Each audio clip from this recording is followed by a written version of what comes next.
À tous, aux dernières nouvelles, le Mali a accepté une subvention d'une institution de la Banque mondiale, une association de la Banque mondiale qu'on appelle l'IDE. Donc c'est une association qui fournit de l'aide aux pays les plus pauvres de la planète dans certains domaines bien particuliers comme les services de santé. Donc cette subvention va permettre au Mali d'améliorer la résilience de son système de santé. Elle s'élève à près de 125 millions de dollars.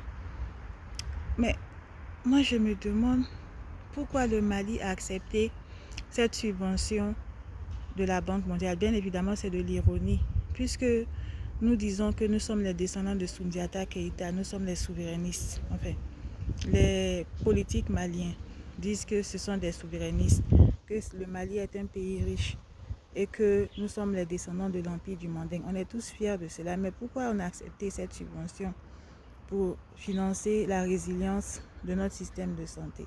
Moi, je pense que les politiques maliens, le régime militaire malien est rattrapé par la réalité, les réalités de l'exercice du pouvoir. Et plutôt que de se laisser conseiller par des philosophes, des gens dont on ne sait même pas quelles études ils ont faites, depuis le début, ils devaient être conseillés par des conseillers techniques. Ils devaient recycler les conseillers techniques des régimes précédents. Ils ont l'expérience du terrain et ils ont l'habitude de la coopération.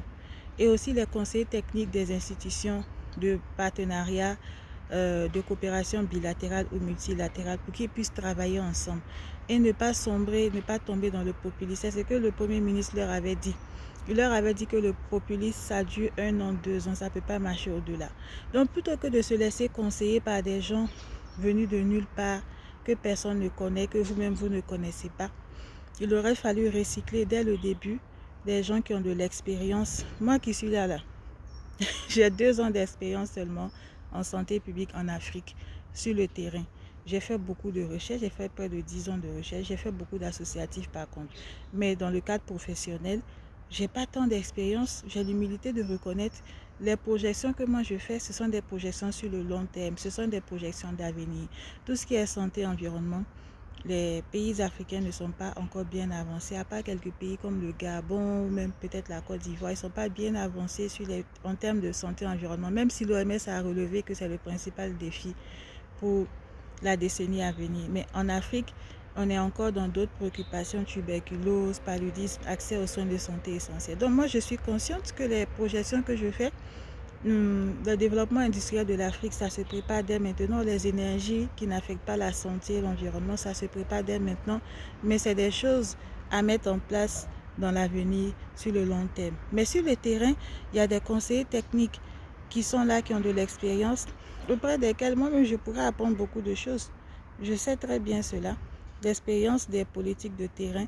Au lieu de suivre cela, bon, maintenant je pense que le Mali est revenu à la réalité et commence vraiment à suivre des conseillers qui connaissent les domaines sur lesquels ils donnent des conseils et non des farfelus, des populistes, des plaisantins sur les réseaux sociaux qui sont en train de vous décrédibiliser et de vous tirer vers le bas.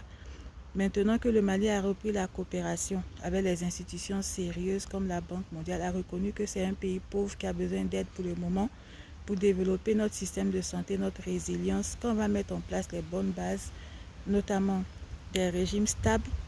Et je reviens encore. Je n'ai pas oublié ma promesse, je vous ai dit que j'allais vous parler du président de la Côte d'Ivoire, les politiques qu'il a mises en place que je trouve remarquables, admirables.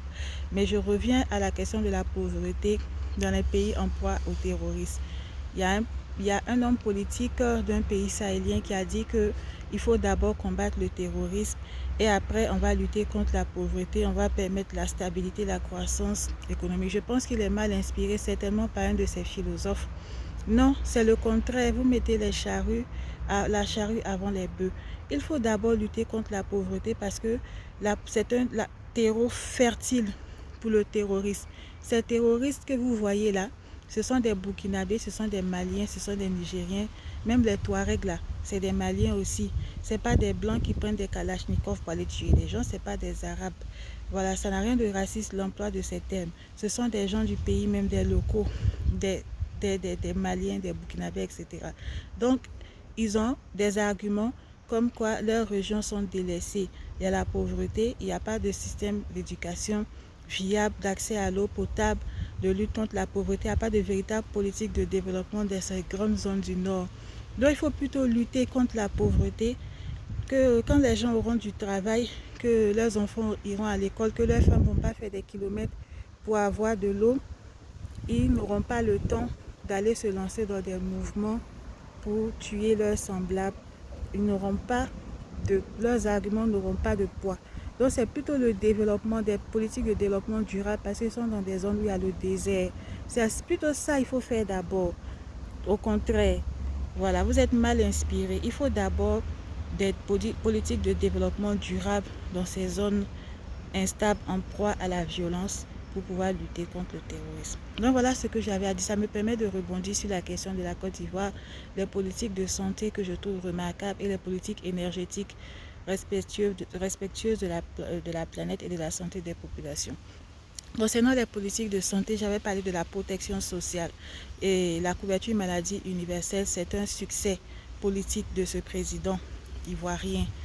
Voilà que je trouve remarquable, parce que c'est un des taux de couverture sanitaire universelle les plus élevés en Afrique et en Afrique de l'Ouest.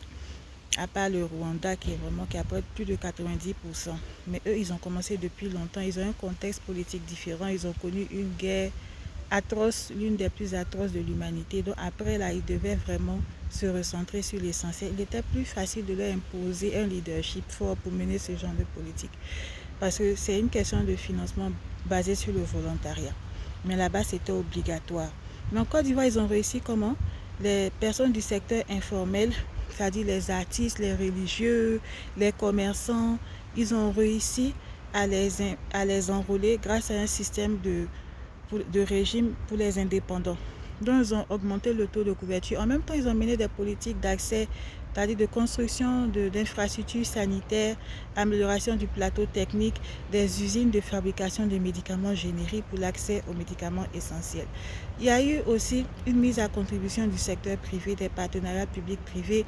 Il y a eu des financements, des subventions, notamment de la France. Il y a eu beaucoup d'efforts qui ont été faits. Et c'est l'un des rares pays africains où il y a une protection sociale, en tout cas un embryon de protection sociale. Concernant la couverture maladie universelle, c'est effectif, c'est opérationnel. Moi, j'ai beaucoup écrit sur les questions de couverture maladie universelle dans 4 pays, le Mali, le Sénégal, la Côte d'Ivoire, le Burkina et le Rwanda aussi. J'ai regardé un peu leur modèle et je trouve que c'est à saluer. Maintenant, les politiques énergétiques, déjà ils ont la mer, il y a l'hydroélectricité qui permet à plus de 94% des Ivoiriens d'avoir accès à l'électricité avec des tarifs sociaux pour les plus vulnérables. Moi, je ne peux que être sensible à ça et saluer cela. Et il y a eu aussi l'énergie solaire, l'énergie éolienne, la biomasse à partir des déchets de l'agriculture, et notamment les VIA, etc., etc. Donc tout ça, c'est à saluer. Ce sont des faits objectifs. C'est pas du populisme. Et maintenant, les gens pensent que, parce que vous savez, la plupart des gens qui sont originaires du nord de la Côte d'Ivoire, bien les populations étrangères aiment le président Alassane Ouattara. Les gens pensent que c'est du tribalisme que moi je fais. Moi, je ne suis pas quelqu'un comme ça. Hein. Quand j'étais en Côte d'Ivoire, la plupart de mes amis, c'était des gens de l'Ouest. Mon association Femmes Santé Solidarité Internationale, quel insecte ça. Le représentant en Côte d'Ivoire, c'est un gars de l'Ouest. Les projets que j'ai voulu mener en Côte d'Ivoire concernaient les personnes, les femmes de l'Ouest. Et j'ai fait des investigations auprès d'associations de femmes du centre-ouest. Moi, c'est la valeur intrinsèque des gens qui m'intéressent. Si le président Laurent Gbagbo avait fait des choses que je trouvais intéressantes, j'allais relever ça. J'ai plein d'amis de l'Ouest, j'ai des connaissances dans l'Ouest. Ce n'est pas du tribalisme, c'est du réalisme. C'est des faits concrets et objectifs. C'est une appréciation objective.